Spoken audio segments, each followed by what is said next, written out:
Batista, c'est un des catcheurs les plus marquants de la génération NT1. Je veux dire, dès son arrivée, tu comprenais à quel genre d'animal t'avais affaire, et littéralement pour le coup, et je suis sûr que vous êtes la majorité à avoir déjà reproduit son entrée ou sa Batista bombe juste parce que vous trouviez ça stylé. En plus, entre 2005 et 2010, Batista va vraiment rester une figure principale de la WWE en remportant 6 titres mondiaux, et si on l'a tous adoré à son prime, notamment contre Edge, l'Undertaker ou Triple H, on l'a aussi tous détesté quand il a tourné le dos à Rey Mysterio en 2009 pour passer du côté des méchants. Sauf que justement, ce moment dans la carrière de Batista, il va marquer un changement très important, puisque si d'abord il le mène dans un personnage de heel avec une rivalité contre son ancien meilleur ami puis contre John Cena, il l'entraîne aussi et surtout vers un premier départ de la WWE au mois de mai 2010. Après avoir perdu un grand I Quit match contre le champion de la WWE, l'animal décide de mettre de côté sa carrière de catcheur pour se diriger vers Hollywood où il aura un succès majeur, et vous le savez, à l'époque, la WWE adore trouver des remplaçants pour ses grandes stars. Quelques années plus tôt, on avait vu Mordecai, cette figure étrange qui se voulait être l'opposant direct de l'Undertaker.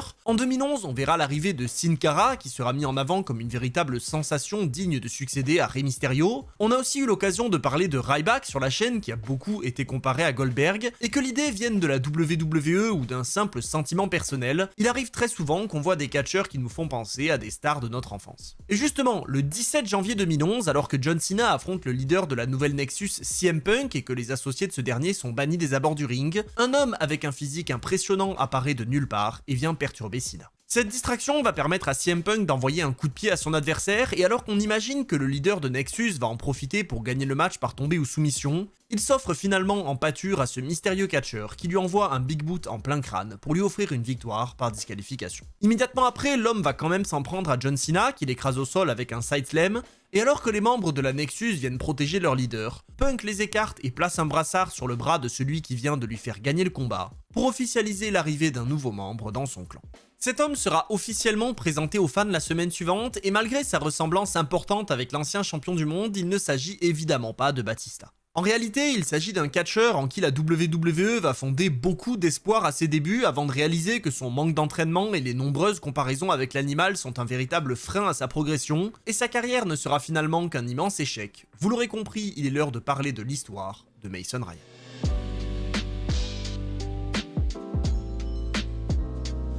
Si la carrière de Mason Ryan commence officiellement le 11 janvier 2011 avec le segment dont j'ai parlé en début de vidéo, il faut quand même savoir que son histoire avec la WWE et le catch, elle commence en réalité quelques années avant ça. Originaire du pays de Galles, Mason Ryan va commencer sa carrière en Angleterre du côté de la promotion All Star Wrestling début 2007 où il croise des noms comme Nick Aldis, Sheamus ou encore Drew McIntyre, et après avoir lutté pendant plusieurs années sous le nom de Celtic Warrior ou Gladiator Goliath, il est repéré par la WWE en 2009 et signe alors un contrat de développement. A partir de là, sa vie change du tout au tout puisqu'il va quitter son pays natal pour rejoindre la Floride où il s'entraîne dans le centre de formation de la WWE de l'époque, la FCW, et c'est finalement début 2010 qu'il combat pour la toute première fois dans un show non télévisé de la promotion. À la FCW, il va rapidement prendre le nom de Mason Ryan, qu'il va garder toute sa carrière, et il se lance dans une série de victoires en solo qui le mène très tôt à obtenir un match pour le titre mondial, puisque lors de l'épisode du 22 juillet, il retrouve le champion Alex Riley et Johnny Curtis dans un match triple menace qu'il va finir par remporter pour gagner la ceinture. C'est donc 4 mois à peine après son premier match pour la FCW que Mason Ryan arrive au sommet de la promotion, ce qui montre que la WWE avait déjà de grands projets pour lui, et il continue donc l'année en défendant son titre contre des catcheurs qui arriveront rapidement sur nos écrans, comme Bray Wyatt, Alex Riley ou encore Byron Saxton, avec qui il finit par former une alliance. En parallèle de ça, le champion FCW a aussi l'occasion de combattre dans des shows non télévisés de la WWE, où il affronte notamment Zack Ryder, Chavo Guerrero ou encore William Regal,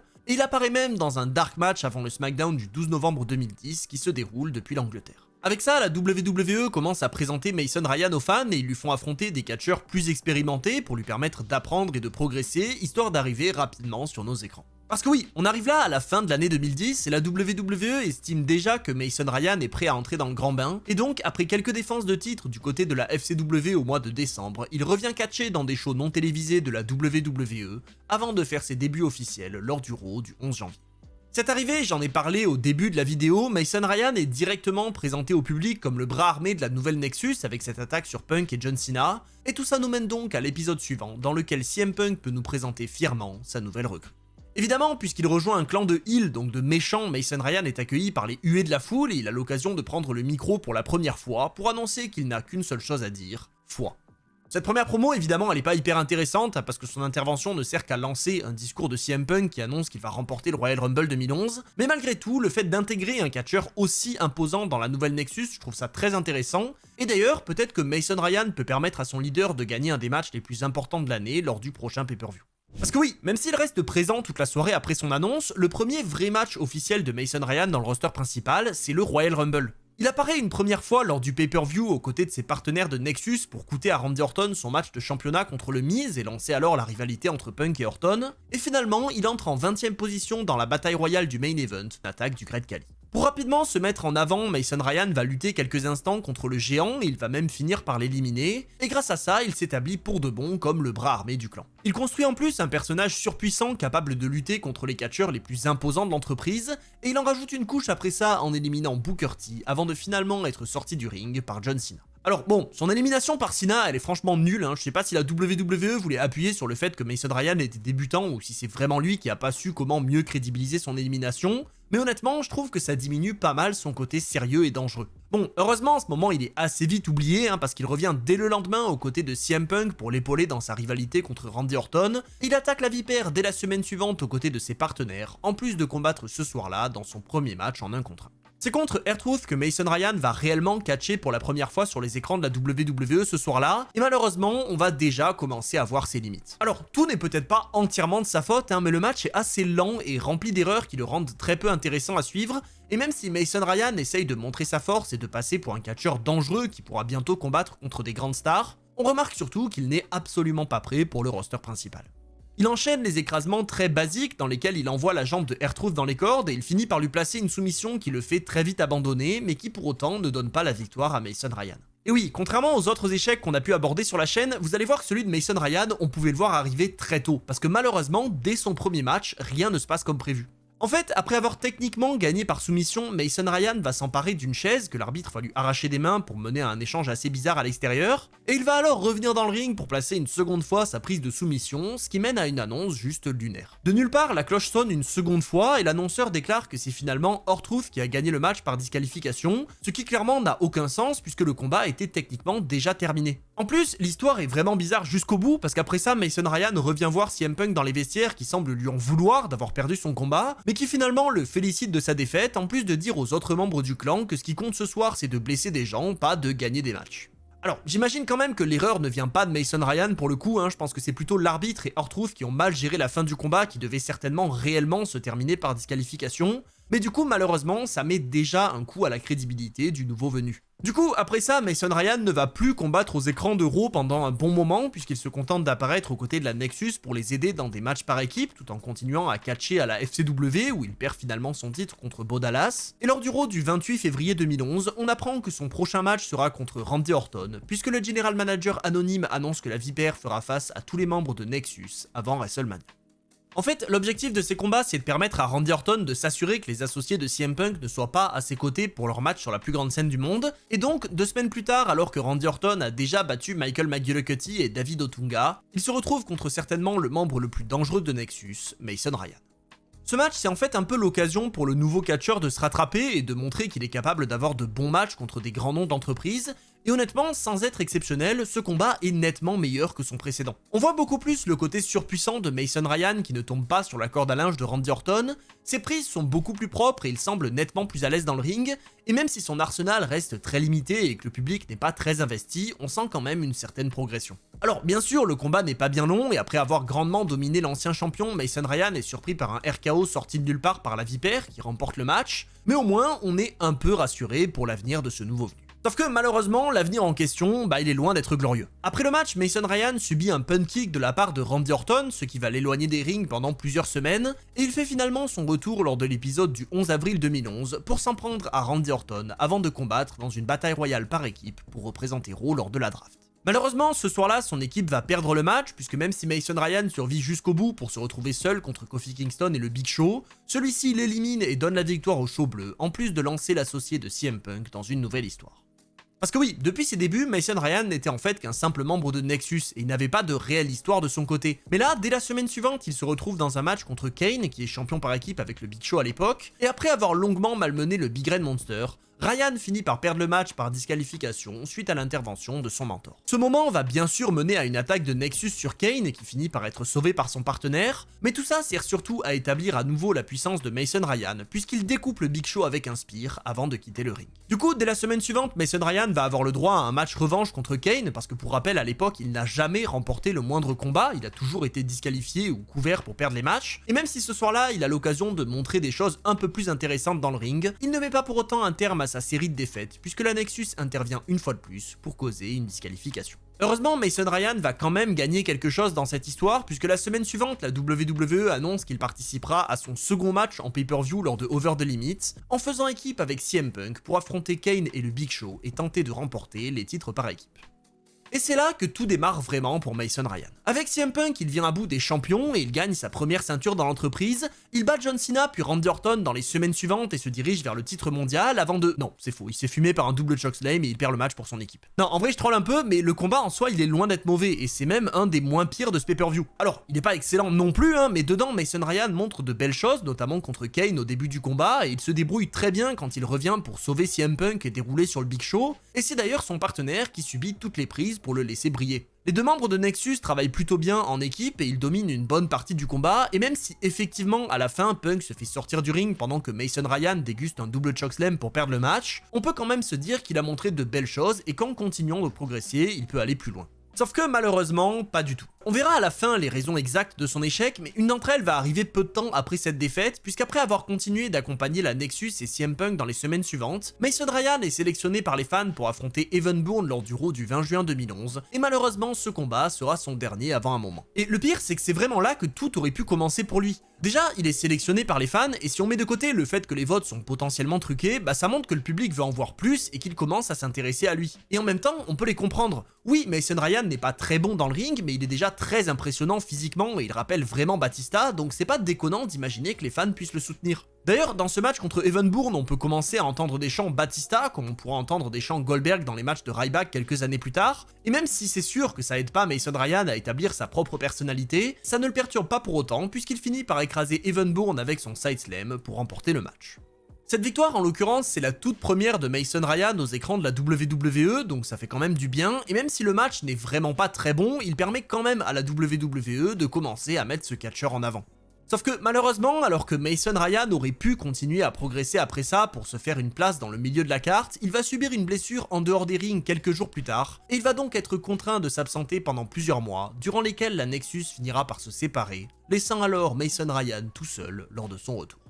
Son retour, justement, il va avoir lieu au mois de septembre, d'abord du côté de Superstars, où il vient à bout de JTG pour tenter de se relancer dans un show beaucoup moins important, et après avoir battu Drew McIntyre dans un nouvel épisode du show 2 semaines plus tard, Mason Ryan fait enfin son retour du côté de Raw lors de l'épisode du 26 septembre. Ce soir-là, il débarque en plein milieu d'un match à 3 contre 2 entre l'équipe de Kofi Kingston et celle de Dolph Ziggler pour justement venir en aide à ce dernier en étant accompagné par Vickie Guerrero. Mais finalement, à peine entré dans le ring, Mason Ryan s'en prend à ses partenaires et offre la victoire à Kofi Kingston et compagnie pour effectuer un premier face turn. Et oui, ce moment marque le passage de Mason Ryan du côté des favoris des fans, un changement qui peut totalement relancer sa carrière puisqu'il obtient une nouvelle victoire la semaine suivante dans un match à 12 aux côtés de grands noms de l'époque comme John Cena, CM Punk ou encore Sheamus. Avec ça, on peut logiquement penser que Mason Ryan va pouvoir gravir les échelons progressivement et pourquoi pas vraiment devenir le nouveau Batista puisqu'il revient dans les semaines suivantes pour affronter Dolph Ziggler, JTG ou encore Jack Swagger. Et finalement, il retrouve une place en pay-per-view quelques temps plus tard en rejoignant l'équipe de Randy Orton lors de Survivor Series. Mais bon, malheureusement, si on remarque qu'il est un peu plus mis en avant, on remarque aussi que Mason ne progresse pas aussi vite que la WWE le souhaiterait, et donc après ça, il revient à Superstars pour catcher dans des matchs nettement moins importants, en plus de combattre régulièrement dans des shows non télévisés, et ce schéma va se poursuivre pendant toute la fin de l'année 2011 et le début 2012, où il finit par repartir au centre de formation au mois de juin. Avec tout ça, on comprend que la WWE a certainement fait une erreur en voulant faire débuter ce catcheur beaucoup trop tôt parce que clairement il n'était pas prêt, et il va donc alterner entre la FCW et les shows non diffusés jusqu'à la fin de l'année 2012, où il est envoyé du côté de NXT pour reprendre les apparitions télévisées. Sur une scène bien plus petite, Mason Ryan a l'occasion d'apprendre et d'évoluer, mais malheureusement la WWE ne voit pas suffisamment de progrès de son côté et n'a certainement pas non plus de projet pour lui puisqu'il se contente de matchs et de victoires sans importance, et donc après n'avoir fait que quelques rares apparitions télévisées durant l'année 2013 et le début 2014, Mason Ryan est licencié par la WWE au mois d'avril. Cette fin est certes décevante pour le jeune catcheur, mais elle ne va pas pour autant totalement détruire sa passion pour le catch, puisqu'après ça, il se dirige vers le circuit indépendant américain où il va combattre entre 2014 et 2015 contre des noms qu'on connaît bien aujourd'hui, comme un certain Sean Ricker qui deviendra LA Knight, ou encore Adam Pearce qui est actuellement General Manager de Raw. Et après avoir continué à lutter durant toute l'année 2015, il met un terme à sa carrière de catcheur et intègre le Cirque du Soleil. Depuis, Mason Ryan n'a pas quitté son rôle dans le Cirque du Soleil, qui lui a d'ailleurs été proposé grâce à son passage à la WWE, et même si on voit que physiquement il a énormément changé, il semble vivre sa meilleure vie en tant qu'archer principal dans le spectacle K, qui est régulièrement présenté à Las Vegas. Mais du coup, si on revient un petit peu en arrière, on peut essayer de comprendre l'échec de Mason Ryan. Parce que là, on a beaucoup parlé du fait qu'il n'était pas assez entraîné et qu'il n'était pas à la hauteur du niveau attendu dans le roster principal, mais pour moi, ça n'explique pas tout. Et personnellement, je pense que sa ressemblance avec Batista lui a plus desservi qu'autre chose. Et d'ailleurs, Mason Ryan en a parlé lui-même dans des interviews, donc ça laisse peu de place au doute. En fait, dès son arrivée dans l'entreprise, la WWE a réalisé qu'il ressemblait beaucoup trop à l'ancien champion du monde et ils ont vite compris que les fans allaient aussi s'en rendre compte, et donc ils ont tout fait pour différencier les deux hommes. Déjà, ils ont demandé à Mason Ryan de se laisser pousser les cheveux pour éviter d'avoir la même coupe que l'animal, ils n'ont jamais mentionné aux commentaires quelconque ressemblance ou inspiration, mais surtout, ils ont interdit aux jeunes catcheurs d'utiliser le même arsenal de prises que Batista. Et ça, pour moi, c'est un gros problème. Parce que des prises faciles mais impressionnantes pour des catcheurs de son gabarit, il y en a pas tant que ça. Et si on lui retire la possibilité de faire des spinebusters, des spears et des powerbombs, bah il est obligé de se contenter d'attaques moins crédibles ou intéressantes. Et pour moi, c'est pour ça que les premiers combats de Mason Ryan sont décevants. Quand on voit un tel catcheur, on s'attend à ce qu'il soit impactant et qu'il détruise ses adversaires avec des prises qu'on a certes l'habitude de voir mais qui font toujours leur effet. Alors c'est sûr que si Mason Ryan avait été un excellent catcheur avec des années de pratique et un talent immense, il aurait pu facilement trouver des alternatives pour faire bonne impression, sauf qu'on l'a dit, c'était pas le cas. Il n'avait pas le talent athlétique pour sortir des prises un peu plus aériennes ou atypiques, et il n'avait pas le droit d'utiliser des prises basiques qui correspondaient à son gabarit, et donc il était restreint à un arsenal assez triste qui n'aidait pas à le crédibiliser auprès des fans.